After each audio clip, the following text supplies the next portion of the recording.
Hello everyone. આપણે last લેક્ચરમાં વાયુરંધ્રોના પ્રકાર વહેંચણીને આધારિત આ મુદ્દા પર ડિસ્કસ કરી હતી. જેમાં ઓલા ખબર છે પોટેટો પ્રકાર ને સફરજન પ્રકાર, ઓટ પ્રકાર, કમળ પ્રકાર, આવા જાત જાતના પ્રકારોની વાત થઈ હતી. પછી પર્ણોના પ્રકાર આપણે જોયા હતા, જો યાદ હોય તો, કે પર્ણોની સપાટીમાં ઉપરી અધિસ્તર કે અધ અધિસ્તર કઈ જગ્યાએ વાયુરંધ્ર વધુ આવેલા હોય કે હાજર હોય એના આધારે પ્રકાર હતા. હાઇપોસ્ટોમેટિક, એપિસ્ટોમેટિક, એમ્ફિસ્ટોમેટિક. યાદ છે? ઓકે. તો કેટલાક એક્ઝામ્પલ આપણે લઈએ કે જે વનસ્પતિમાં જનરલી પૂછાતા હોય છે કે ભાઈ ઓન એવરેજ વાયુરંધ્રની સંખ્યા કેટલી હોય. તો એક દળી વનસ્પતિ આપણે લઈએ, એક્ઝામ્પલ તરીકે લઈએ આપણે ઘઉં. તો એમાં વાયુરંધ્રની સંખ્યા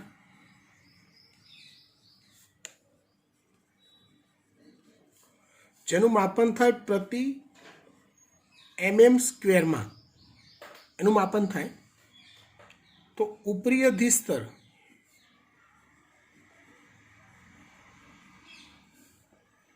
અને અધઃ અધિસ્તર, અધઃ અધિસ્તરમાં રંધ્રની સંખ્યા એક દળી વનસ્પતિ જેવી કે ઘઉં, તો એમાં ઉપરી અધિસ્તરમાં આશરે 50 હોય, અધઃ અધિસ્તરમાં આશરે 40 હોય. જો આપણે એવું શીખતા હતા કે એક દળી વનસ્પતિમાં ઉપરી અધિસ્તર અને અધઃ અધિસ્તર બંનેમાં વાયુરંધ્રની સંખ્યા સમાન હોય, તો આ 50 અને 40નો જે ભેદ છે ને એ સમાન જ કહેવાય. સમાન હોવી એટલે કટ ટુ કટ 0-0 સરખી હોય એવું જરૂરી નથી. તો 50-40નો જે ભેદ છે સમાનતા દર્શાવે છે, રાઈટ. ત્યાર પછી વાત કરીએ આપણે જવ, જે પણ એક દળી વનસ્પતિ છે. તો જવની અંદર ઉપરી અધિસ્તરમાં 70 જેટલા રંધ્ર હોય પ્રતિ mm સ્ક્વેરમાં, જ્યારે અધઃ અધિસ્તરમાં 85 જેટલા વાયુરંધ્ર હોય પ્રતિ mm સ્ક્વેરની અંદર. તો આ પણ સંખ્યા સરખા બરાબર જ કહેવાય, રાઈટ. ત્યાર પછી વાત કરીએ ડુંગળીમાં. એ પણ એક દળી વનસ્પતિ છે. તો એમાં આશરે 175 હોય બંને જગ્યાએ પ્રતિ mm સ્ક્વેરમાં. દ્વિદળી વનસ્પતિનું ઉદાહરણ લઈએ તો દ્વિદળી વનસ્પતિમાં આપણે વાત કરીએ સૂર્યમુખી.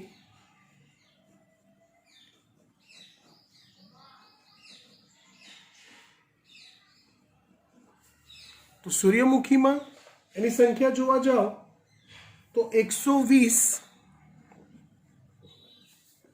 અને 175 જેટલી હોય. આ ગેપ મોટો કહેવાય. એટલે ઉપરી અધિસ્તર કરતાં અધઃ અધિસ્તરમાં રંધ્રોની સંખ્યા વધુ કઈ વનસ્પતિઓમાં? દ્વિદળીમાં. એવી બીજી વનસ્પતિ આપણે લઈએ જેરાનિયમ. તો જેરાનિયમમાં ઉપરી અધિસ્તરમાં 29 રંધ્ર હોય પ્રતિ mm સ્ક્વેરમાં અને અધઃ અધિસ્તરમાં 179 જેટલા હોય. આ એક્ઝામ્પલ યાદ રાખવા જરૂરી છે, આમાંથી MCQ પૂછાઈ શકે છે. ત્યાર પછી વાત કરીએ આપણે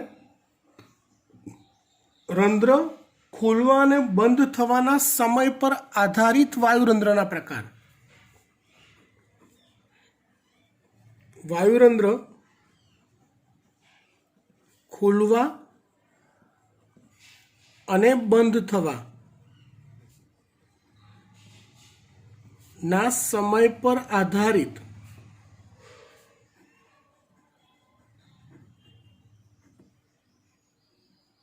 વાયુરંધ્રના પ્રકાર. રંધ્ર ખુલવા અને બંધ થવાના સમય પર આધારિત વાયુરંધ્રના પ્રકાર.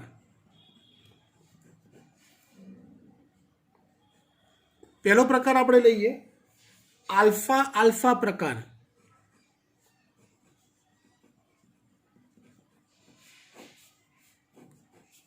કયો પ્રકાર? આલ્ફા આલ્ફા પ્રકાર. નોર્મલી આવા વાયુરંધ્ર જોવા મળતા હોય છે, જેમાં કેવું હોય, દિવસ દરમિયાન વાયુરંધ્ર ખુલ્લા હોય અને રાત્રિ દરમિયાન વાયુરંધ્ર બંધ હોય. નોર્મલી આવા પ્રકારના રંધ્ર જોવા મળતા હોય જે આલ્ફા આલ્ફા પ્રકારના કહેવાય. બીજો પ્રકાર છે પોટેટો પ્રકાર.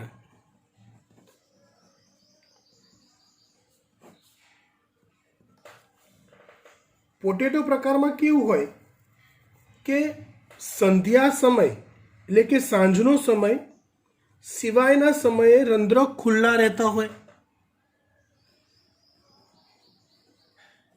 સાંજના સમય સિવાય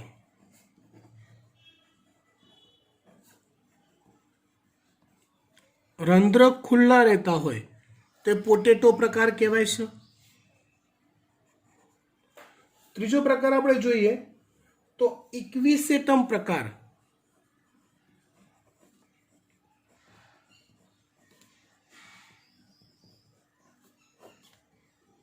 કયો? ઇક્વિસેટમ પ્રકાર, જેમાં હંમેશા રંધ્રો ખુલ્લા હોય છે, જેમાં હંમેશા વાયુરંધ્રો ખુલ્લા હોય. આવું ઉભયજીવી વનસ્પતિઓમાં જોવા મળે. ઉભયજીવી વનસ્પતિ એટલે તળાવના કિનારીના વિસ્તાર પર જોવા મળતી હોય કે જ્યારે તળાવમાં પાણી વધુ ભરાય તો એ વનસ્પતિઓ પાણીની અંદર આવી જતી હોય અને તળાવમાંથી પાણી ઓછું થાય તો એ કિનારી પર જમીન પર આવી જતી હોય. તો એવા તળાવના કિનારી પરના છીછરા વિસ્તારમાં જે જોવા મળતી વનસ્પતિ હોય એને ઉભયજીવી વનસ્પતિની કેટેગરીમાં મુકાય. તો એવી વનસ્પતિઓમાં ઇક્વિસેટમ પ્રકારના વાયુરંધ્ર જોવા મળે કે જેમાં 24 કલાક 24/7 વાયુરંધ્ર ખુલ્લા ને ખુલ્લા જ રહેતા હોય. Got it? ચલો, ચોથો પ્રકાર જવ પ્રકાર.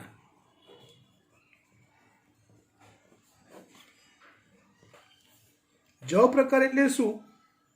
તો કે દિવસના થોડા કલાકોને બાદ કરતા વાયુરંધ્ર હંમેશા ખુલ્લા રહે. દિવસના થોડા કલાકોને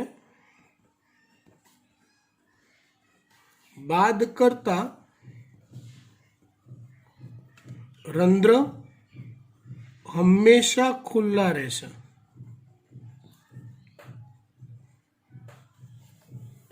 ત્યાર પછી પાંચમો પ્રકાર સ્ક્રોટો એક્ટિવ પ્રકાર.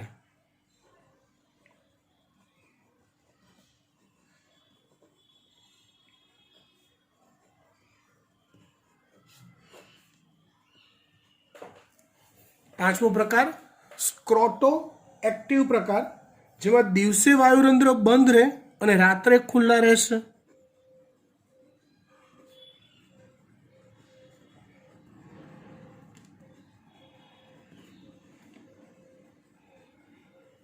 જેને સ્ક્રોટો એક્ટિવ પ્રકાર કહેવાય છે. ચલો, આ થઈ વાત રંધ્ર ખુલવા અને બંધ થવાના સમય પર આધારિત વાયુરંધ્રના પ્રકારની.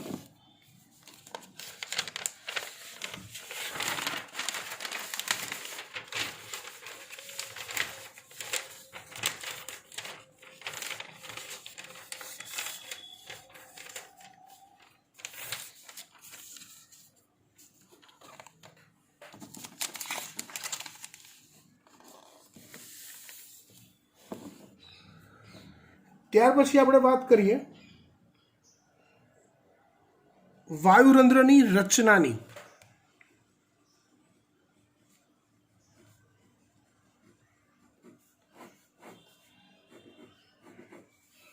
એક મિનિટ હો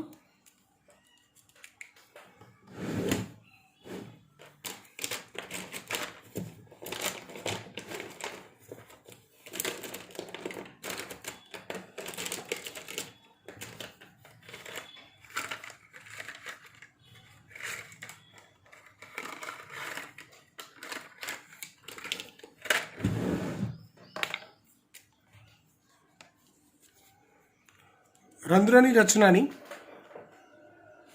તો આમ તો ટોપિક ટેક્સ્ટબુકમાં આપેલો છે સરસ મજાનો. ફરી એકવાર આપણે થોડુંક સામાન્ય રિવાઇઝ કરી લઈએ, કારણ કે આના પછીની જે થિયરીઝ આવશે રંધ્ર ખુલવા બંધ થવાની ક્રિયા પર ક્રિયા આવશે, પછી રંધ્ર ખુલવા બંધ થવાની ક્રિયા પર અસર કરતા પરિબળો આવશે. તો આ બધી થિયરીમાં રંધ્રની રચના જો તમારા મગજમાં ક્લિયર હોય તો એ સમજણ વધુ સારી પડે. એટલે આપણે એકવાર ફટાફટ જોઈ લઈએ છીએ. જો રંધ્ર જે છે ને આવું એક સામાન્ય છિદ્ર છે.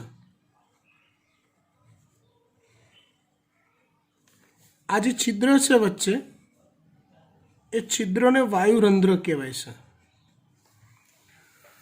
એવું છિદ્ર કે જેના પોલાણમાં પુષ્કળ માત્રામાં ભેજ અથવા પાણીની વરાળ રહેલી હોય છે. એવું છિદ્ર કે જેના પોલાણમાં પુષ્કળ માત્રામાં ભેજ અથવા પાણીની વરાળ રહેલી હોય છે. એ છિદ્રની આસપાસ બેની સંખ્યામાં રક્ષક કોષો આવેલા હોય છે, અને એ સિવાય બાકીનો જે સમગ્ર વિસ્તાર છે પર્ણની સપાટી પરનો, એ વિસ્તારને અથવા એ કોષોને અધિસ્તરીય કોષો કહે છે.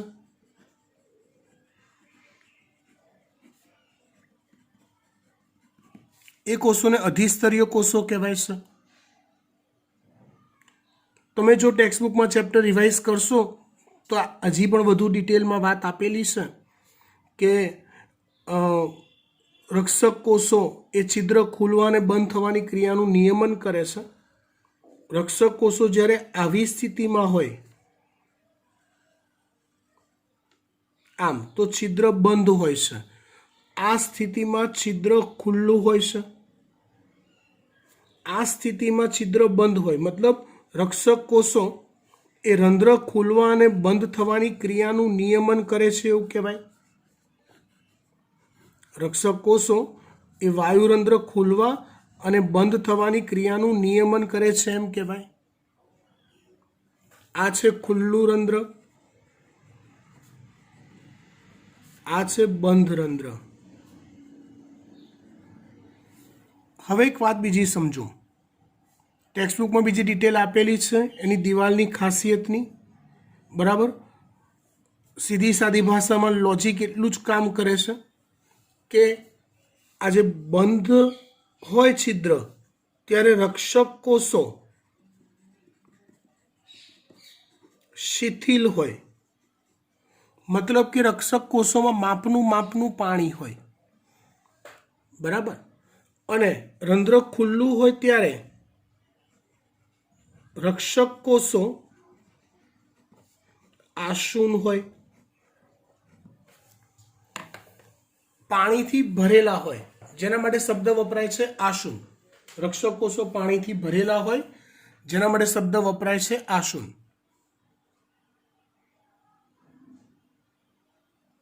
એક સિમ્પલ વાત સમજો કે રક્ષક કોષો જ્યારે આસુન હોય ત્યારે રંધ્ર ખુલે. રક્ષક કોષોમાં જ્યારે પાણી ચિક્કાર ભરાયેલું હોય ત્યારે રંધ્ર ખુલે, અને રક્ષક કોષોમાં પાણી ઓછું થાય એટલે રંધ્ર બંધ થાય. હવે એ રંધ્ર ખુલે અને બંધ થાય એ રક્ષક કોષોની આસુનતા પર આધારિત છે. તો થિયરી કંઈક આ રીતે કામ કરે છે. બંધ રંધ્ર હોય એ ખુલે ક્યારે? બંધ વાયુરંધ્ર આ સ્થિતિમાંથી આ સ્થિતિમાં રંધ્ર ક્યારે આવે? એનું એક સામાન્ય લોજિક તમને સમજાવી દઉં. તો પહેલું સ્ટેપ એમાં એવું થાય કે રક્ષક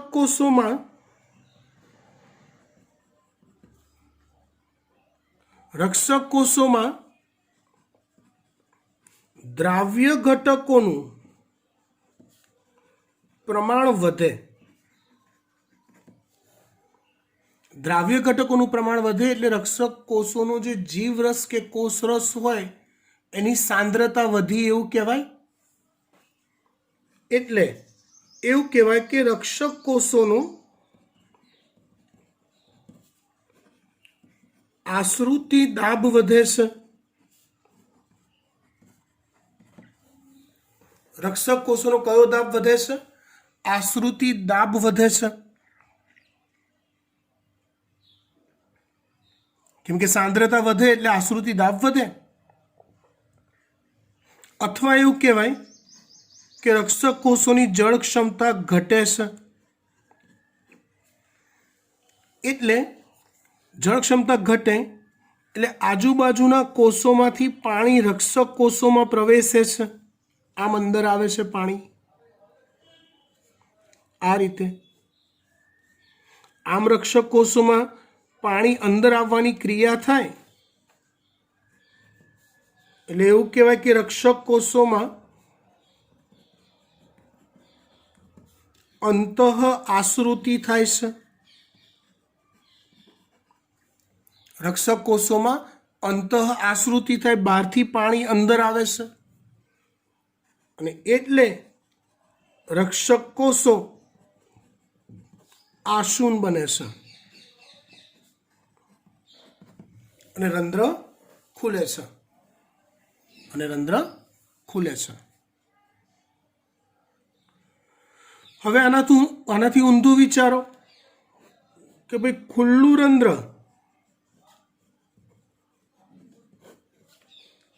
બંધ ક્યારે થાય?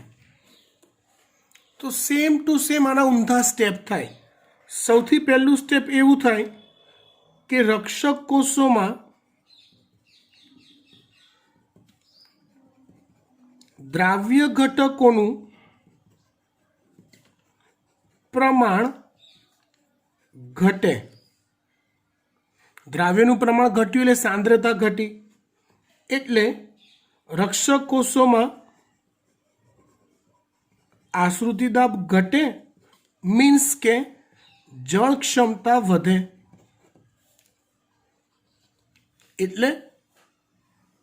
એટલે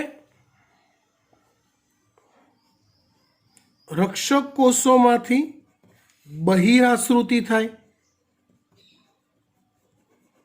મતલબ કે આ સ્થિતિમાં રક્ષક કોષો હોય ત્યારે પાણી ગુમાવે, બહાર જાય અને આથી રક્ષક કોષો શિથિલ થાય.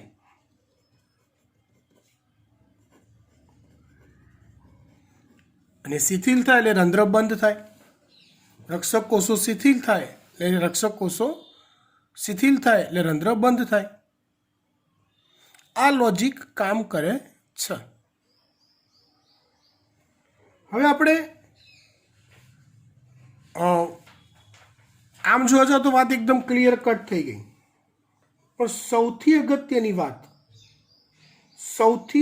અગત્યની વાત કે રક્ષક કોષોમાં આ સ્થિતિ બંધમાંથી ખુલવાની સ્થિતિમાં પહેલો પોઈન્ટ છે દ્રાવ્યનું પ્રમાણ વધવું.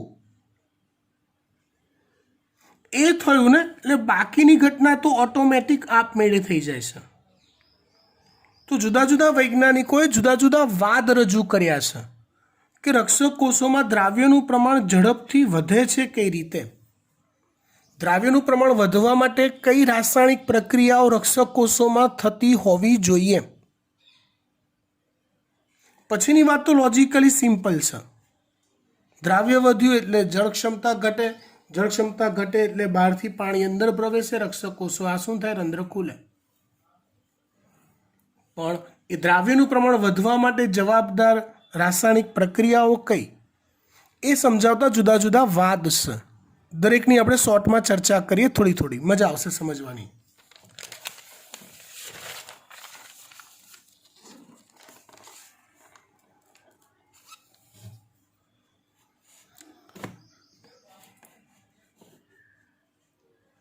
જો સૌથી પહેલો વાદ છે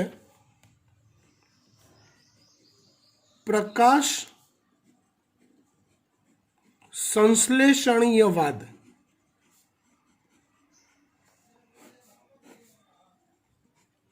સૌથી પહેલો વાદ છે પ્રકાશ સંશ્લેષણીયવાદ.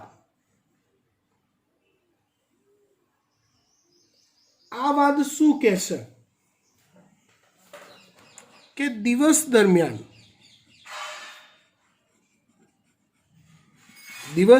એટલે પ્રકાશની હાજરીમાં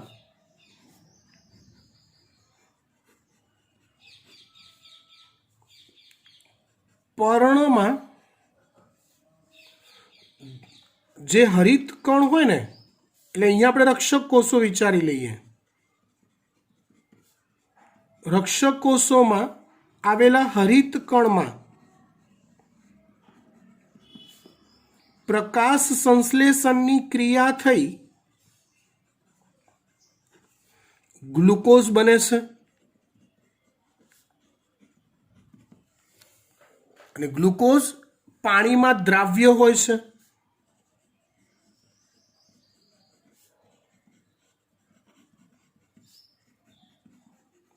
આથી રક્ષક કોષોની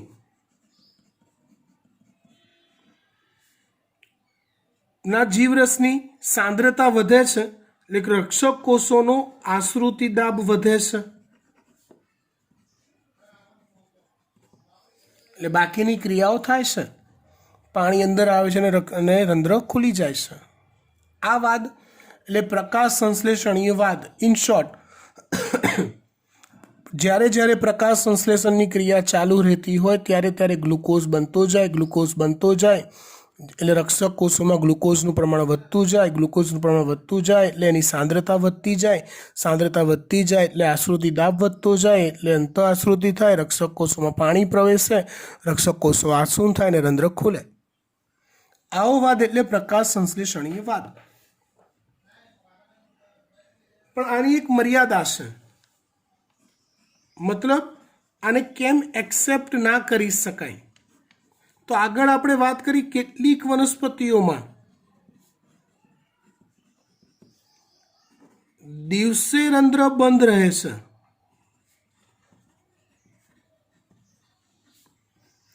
અને રાત્રિ દરમિયાન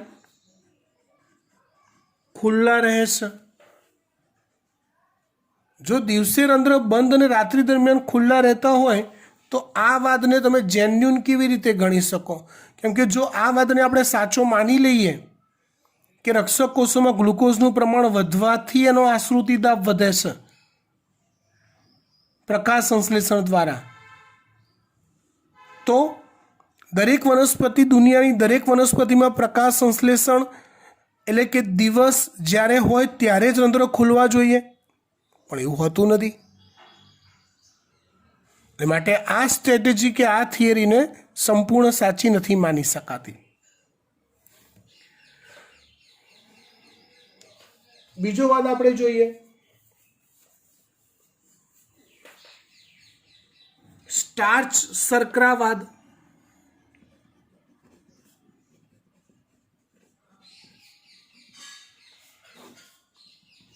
વૈજ્ઞાનિકોએ નોંધ્યું છે કે જ્યારે રંધ્ર ખુલ્લા હોય ત્યારે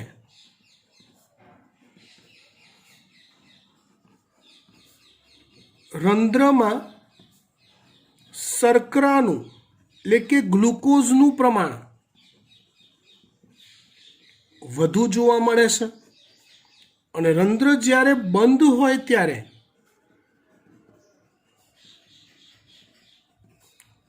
રંધ્રમાં સ્ટાર્ચનું પ્રમાણ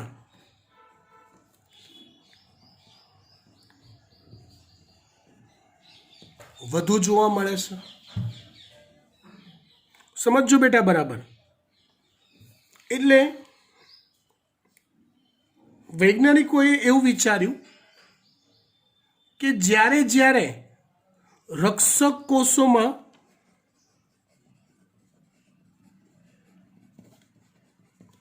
જ્યારે જ્યારે સ્ટાર્ચનું રૂપાંતરણ શર્કરામાં થતું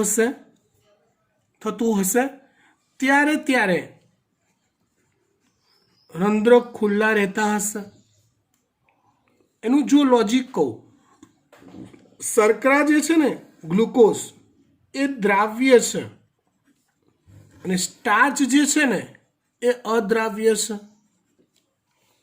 શર્કરા છે એ દ્રાવ્ય છે અને સ્ટાર્ચ છે એ અદ્રાવ્ય છે. એટલે અદ્રાવ્ય હોય ઘટક તો સાંદ્રતા ઘટી જાય અને દ્રાવ્ય ઘટકો તો સાંદ્રતા વધી જાય. એ લોજિક પર કામ થાય છે. સમજણ પડી? એવી રીતે જ્યારે રક્ષક કોષોમાં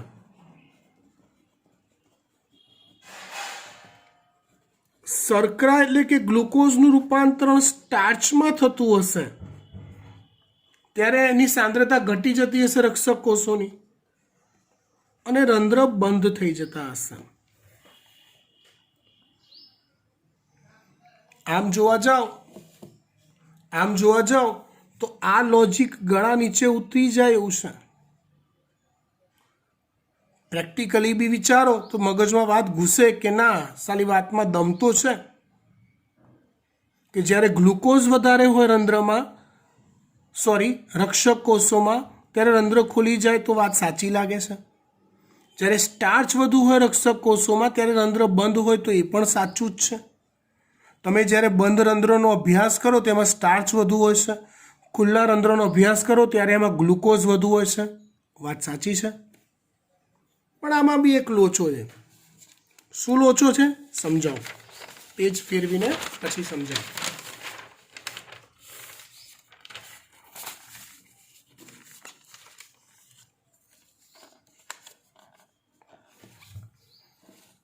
આમાં બી એક લોચો છે બેટા. શું?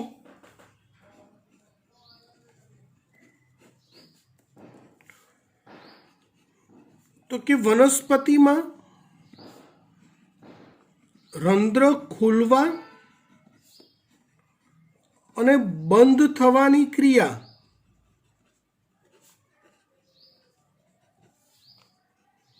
ત્વરિત હોય છે. મતલબ ધારો કે આ રંધ્ર ખુલ્લું છે, આ રંધ્ર છે, આ રક્ષક કોષ છે, આમ એક, આ બીજો રક્ષક કોષ છે, આમ, તો એ આટલી સ્પીડમાં બંધ થઈ જાય છે, આટલી ઝડપથી રંધ્ર ખુલી જાય છે, બંધ થઈ જાય છે, ખુલી જાય છે. તો એ ત્વરિત ખોલ બંધ થવાની ક્રિયા છે રંધ્ર. પણ પ્રેક્ટિકલી સ્ટાર્ચમાંથી શર્કરા બનવી કે શર્કરામાંથી સ્ટાર્ચ બને એ ક્રિયા પ્રમાણમાં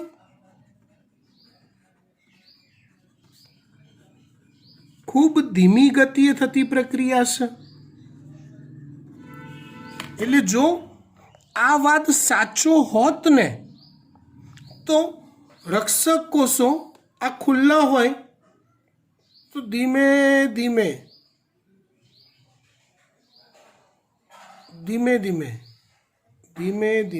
બંધ થતા હોય અને બંધ રક્ષક કોષો શાંતિથી અડધો કલાકે ઓર ધીમે અડધો કલાકે ખુલતા હોય. પણ આ બંને વાત એકબીજા સાથે મેચ નથી થતી. રક્ષક કોષો એટલે કે રંધ્ર ખુલવા અને બંધ થવાની ક્રિયા તો ફટફટ થઈ જાય છે અને જો એ ક્રિયા આ જ ફેરફાર પર આધારિત હોય તો આ ફેરફાર તો એકદમ ધીમી ગતિનો છે. આ બંને બાબતો એકબીજા સાથે મિસમેચ થાય છે. માટે સ્ટાર્ચ શર્કરા વાદને પણ સાચો માનવામાં આવતું નથી પ્રેક્ટિકલી રીતે. એવી રીતે આપણે ત્રીજો વાદ જોઈએ.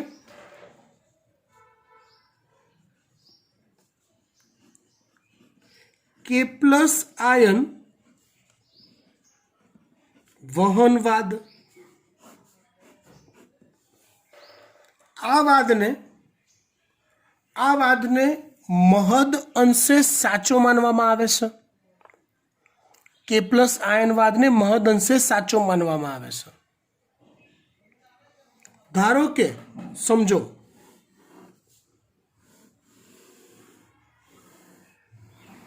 આ કોઈ રક્ષક કોષ છે.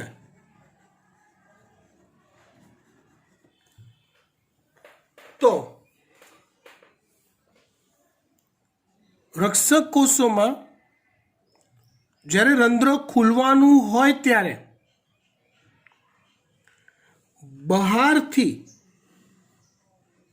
બહારથી એટલે આસપાસના અધિસ્તરીય કોષોમાંથી કે પ્લસ આયન સક્રિય રીતે રક્ષક કોષોમાં પ્રવેશે છે.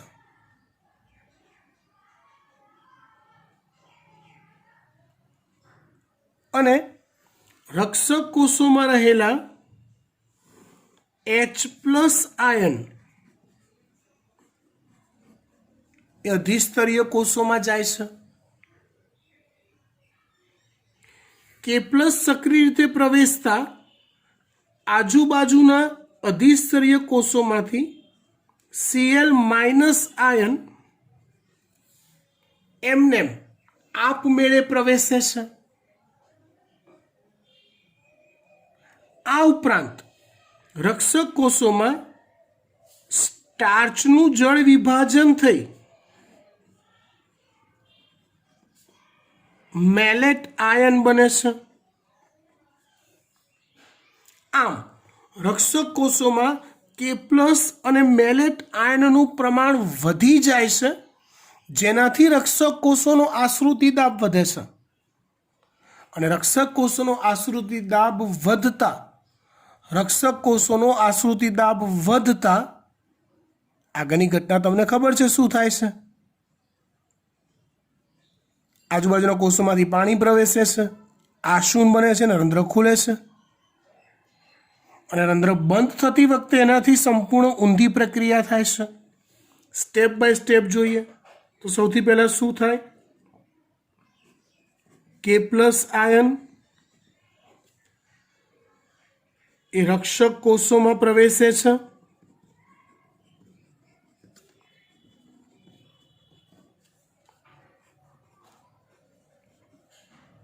પછી H પ્લસ આયન એ રક્ષક કોષોમાંથી બહાર ધકેલાય છે. Cl માઇનસ આયન નિષ્ક્રિય રીતે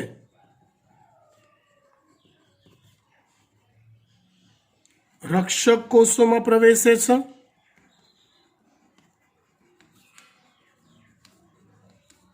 અને સ્ટાર્ચનું જળ વિભાજન થઈ મેલેટ આયન બને છે.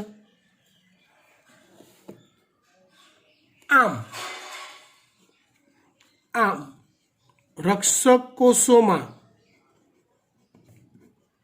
કે પ્લસ આયન અને મેલેટ આયનનું પ્રમાણ વધતા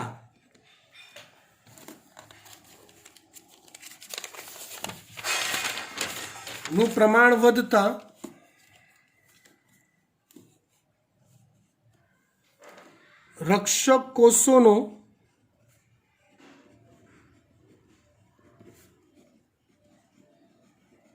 આશ્રુતિ દાબ વધે છે. અને ત્યાર પછીની ક્રમશઃ પ્રક્રિયાના લીધે રંધ્ર ખુલે છે. બંધ થાય ત્યારે એની સમગ્ર ઊંધી પ્રક્રિયા થાય. બેટા, આ વાતને એટલા માટે સાચું માનવામાં આવે છે કે અહીંયા ક્યાંય પ્રકાશવાળી વાત નથી, પ્રકાશ સંશ્લેષણવાળી વાત નથી, ક્યાંય પણ ઓલું સ્ટાર્ચમાંથી શર્કરા કે શર્કરામાંથી સ્ટાર્ચની વાત નથી. અલગ અલગ કોઈ પણ વનસ્પતિ હોય, ચલો આપણે એવું વિચાર્યું રાત્રે ખુલ્લી રંધ્ર ખુલ્લું રહેતું હોય એવી વનસ્પતિ લઈ લઈએ, તો એ વનસ્પતિમાં રાત્રે K+ આયન અંદર આવતા હશે?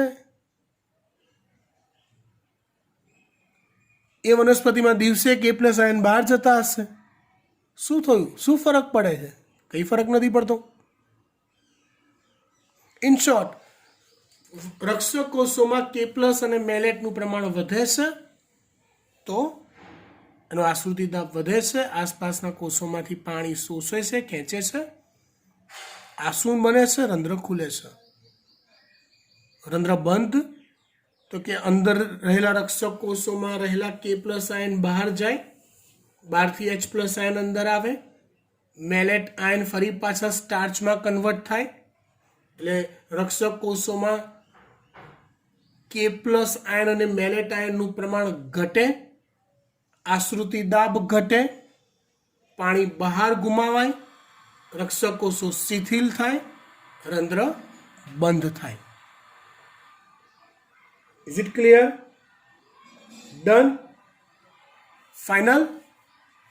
આવડશે? ગુડ.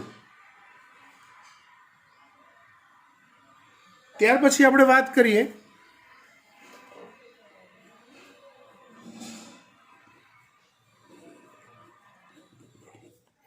વાયુરંધ્ર ખુલવા અને બંધ થવાની ક્રિયા પર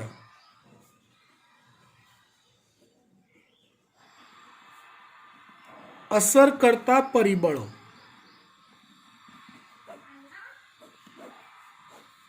રંધ્ર ખુલવા અને બંધ થવાની ક્રિયા પર અસર કરતા પરિબળો. પહેલું પરિબળ છે પ્રકાશ.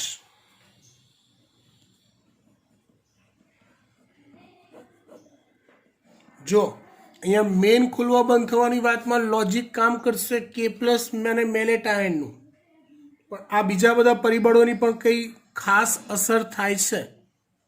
પ્રકાશની વાત કરીએ તો મોટા ભાગની વનસ્પતિમાં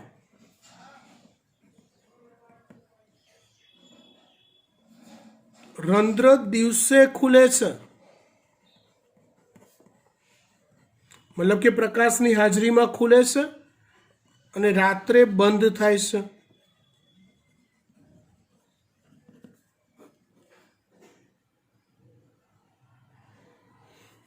વાદળી અને લાલ પ્રકાશમાં વાદળી અને લાલ પ્રકાશની હાજરીમાં રંધ્ર સંપૂર્ણ ખુલે છે.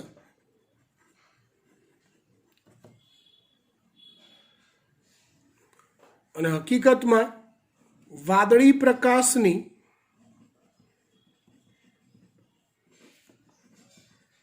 રંધ્ર ખુલવાની ક્રિયા પર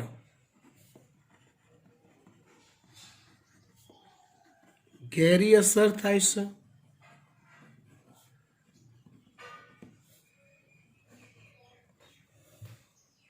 બીજું પરિબળ લઈએ તાપમાન.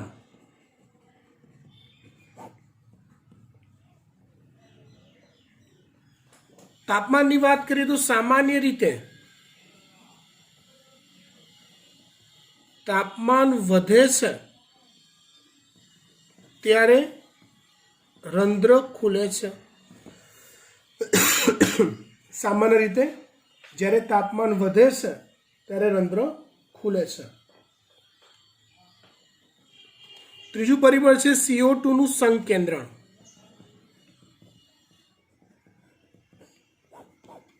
રક્ષક કોષોમાં CO2 નું પ્રમાણ, રક્ષક કોષોમાં CO2 નું પ્રમાણ એની શું અસર થાય?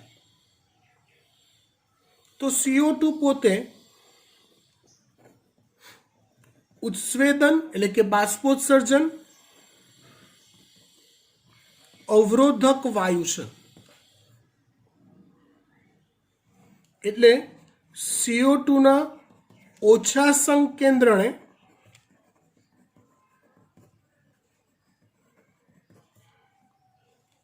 રંધ્ર ખુલે છે અને CO2 ના વધુ કેન્દ્રને રંધ્ર બંધ થાય છે. તો આ CO2 ની અસર થઈ. ત્યાર પછી વાત કરીએ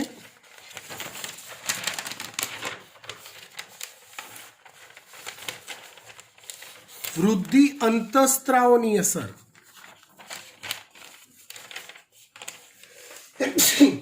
સોરી,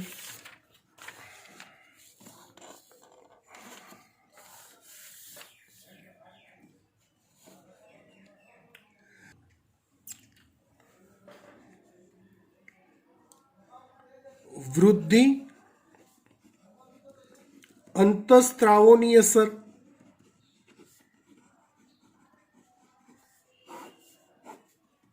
શેની અસર? વૃદ્ધિ અંતઃસ્ત્રાવોની અસર. તો વૃદ્ધિ અંતઃસ્ત્રાવોની શું અસર થાય? સમજો, ધ્યાનથી સમજો કે એક અંતઃસ્ત્રાવ છે સાયટોકાઇનિન. સાયટોકાઇનિન એ રંધ્ર ખુલવાની ક્રિયાને ઉત્તેજે છે. હકીકતમાં સાયટોકાઇનિન એ K+ આયનના ઇનફ્લક્સને એટલે અંદર આવવાની ક્રિયાને ઉત્તેજે છે. એટલે એવું કહી શકાય સિમ્પલી કે સાયટોકાઇનિન વધુ હોય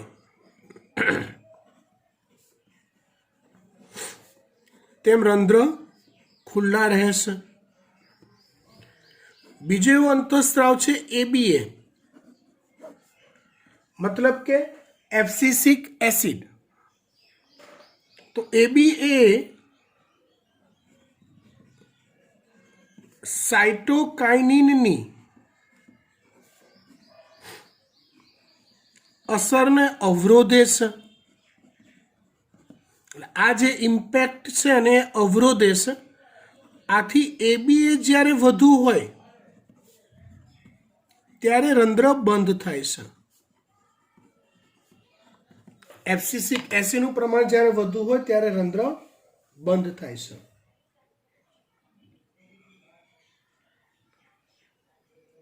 ઇન શોર્ટ, આમ જોવા જઈએ તો ચેપ્ટર અહીંયા આપણે પૂરું કરીએ છીએ.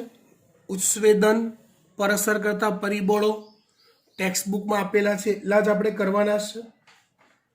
મોટાભાગનું ચેપ્ટર અહીંયા આપણે કવર કરી લીધું છે. નેક્સ્ટ લેક્ચરમાં આપણે પ્લાન્ટ ફિઝિયોલોજીમાં કોઈક નવું ચેપ્ટર સ્ટાર્ટ કરીશું. બરાબર, આટલે સુધી રાખીએ છીએ. Thank you.